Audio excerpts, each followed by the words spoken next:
In this video, we are going to show you 5 ways to save 1000 ringgit a month. Want to know how? Then keep on watching.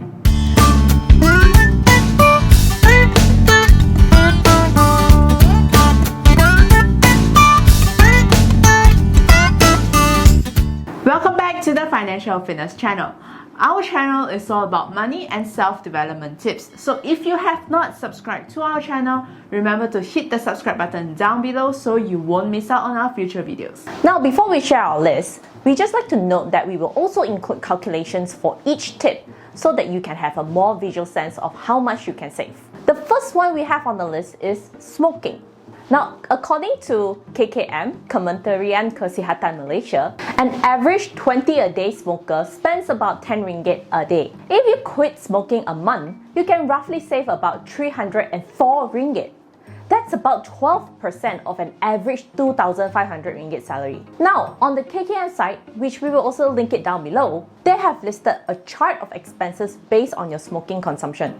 If you are a strong smoker and you want to know how much you will spend based on your smoking habit, this is a great graph to refer on. You may feel free to pause the video for a while to calculate, but I will just continue first here. Now, I am not here to nag at you about how bad smoking is for your health, because you probably know that already. I'm just here to share with you the numbers if you can quit smoking. If you can, in the next 20 years, you would have saved about 73,000 ringgit based on 20 packs a day. And if that doesn't give you enough motivation to quit, imagine if you had invested that amount with a return of 10% annually. You would have received 225,000 in your pocket. That's 7.5 years worth of fresh graduate salary. 7.5 years of traffic jam to the office.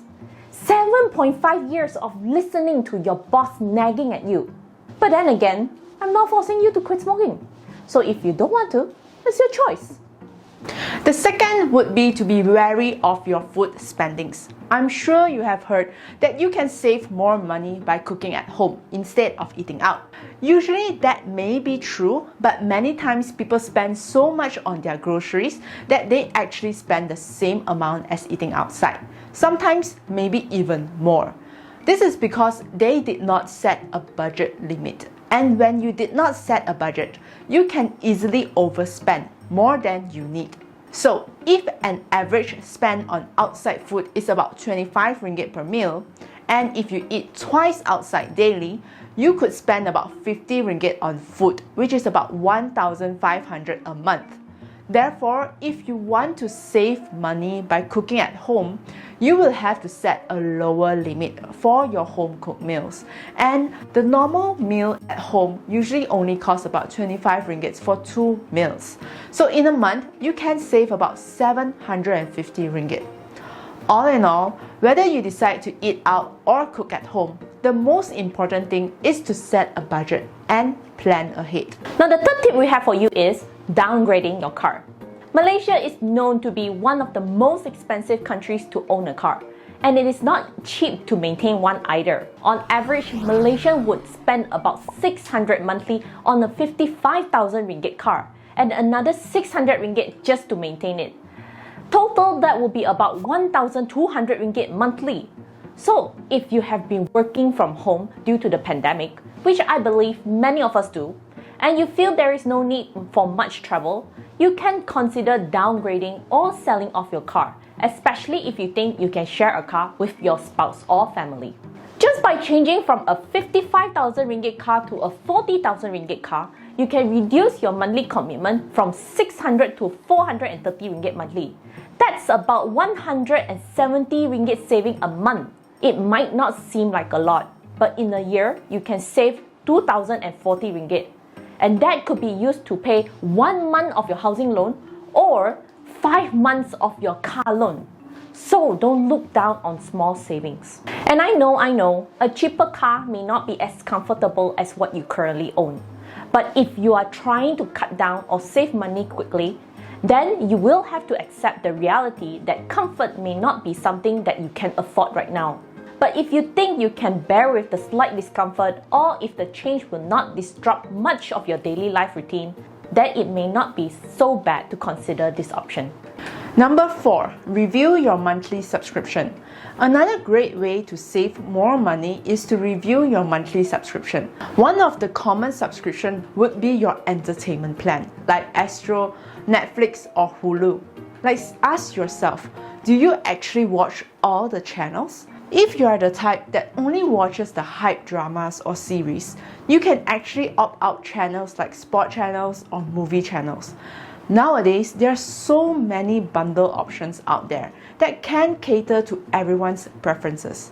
And if you do not use the platform that often, then it's better to watch and pay rather than you purchase a monthly subscription. By doing this, you will realize that you could have saved 2 to 3 months of subscription fee a year. And this concept also applies to our final tip, which is mobile plans. Often people would take mobile plans with high amount of internet data because nowadays most of our work requires the internet. However, if you already have a good Wi-Fi at home and it is sufficient enough for your daily needs, then maybe you can also choose a lower monthly plan to save cost. According to Malaysia's research, the average monthly spending on mobile plan is around 120 ringgit. But ever since the pandemic, the usage on Wi-Fi has increased rapidly because most people stay indoors. So take the time to review the options for your mobile plan. With just a little bit of Googling, you will realize that even with basic plans that cost around 40 to 60 ringgit is sufficient enough for most of our daily communications needs.